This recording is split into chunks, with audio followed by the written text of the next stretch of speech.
क्या आप जानते हैं कि एक ऐसी अदृश्य आपदा हमें घेर रही है जो न केवल हमारी बल्कि धरती के हर जीव की नस्ल मिटा सकती है।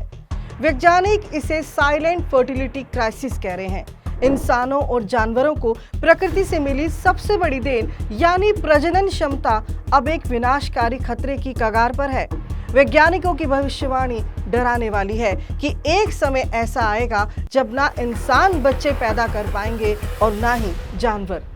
यह कोई काल्पनिक कहानी नहीं बल्कि हकीकत है। इसके पीछे कोई एक कारण नहीं बल्कि कई दुश्मनों का मेल है, जैसे पेस्टिसाइड्स, प्लास्टिक, खतरनाक PFAS जैसे केमिकल्स, ग्लोबल वार्मिंग और climate change.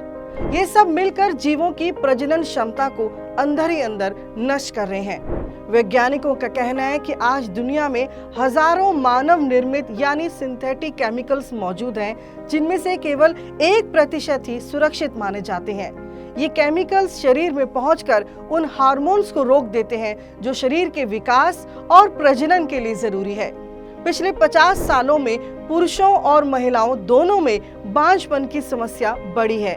PFAS microplastic chemicals के कारण पुरुषों में स्पर्म की संख्या और उनकी स्पीड कम हो रही है।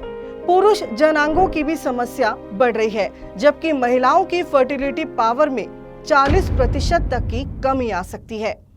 अमेरिका की प्रसिद्ध ओरेगन स्टेट यूनिवर्सिटी की ताजा शोध के अनुसार धरती पर वन्य जीवों की आबादी में भी 2/3 से ज्यादा की गिरावट आई है।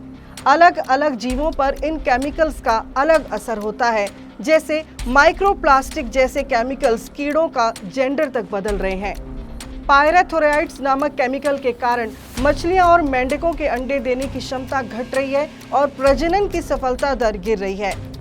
DDT जैसे केमिकल्स के कारण पक्षियों के अंडों के छिलके इतने पतले हो गए हैं कि उनसे बच्चे निकालना मुश्किल हो गया है।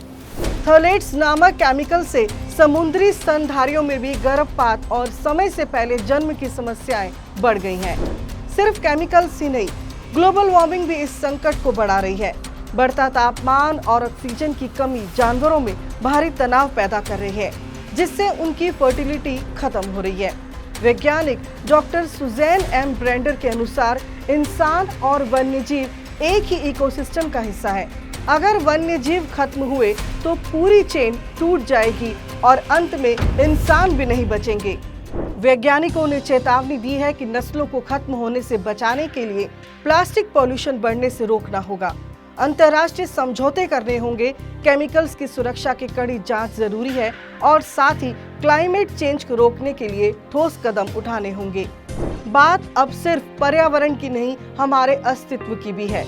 जिस रसायन के दुष्प्रभाव को लेकर वैज्ञानिक चिंता जता रहे हैं, रासायनिक खेती की उसी जाल में फंसकर बर्बाद हो रही भारत की नस्लें और फसलें दोनों के बारे में हम आपको इस मंच से कई बार सचेत कर चुके हैं। रसायन के षड्यंत्र को उजागर करते वीडियो का लिंक डिस्क्रिप्शन में दे रहे हैं, जरूर देखें और शेयर करें। हमारा पर्यावरण सुरक्षित रहे, आने वाली पीढ़ियों का अस्तित्व बना रहे और उनको गंभीर स्वास्थ्य संकट का सामना न करना पड़े, इसलिए जरूरी हो चला है कृषि की पुरातन पद्धति प्राकृतिक खेती की ओर लौटना। आप इस बारे में क्या सोचते हैं, कमेंट्स में जरूर बताएं। धन्यवाद।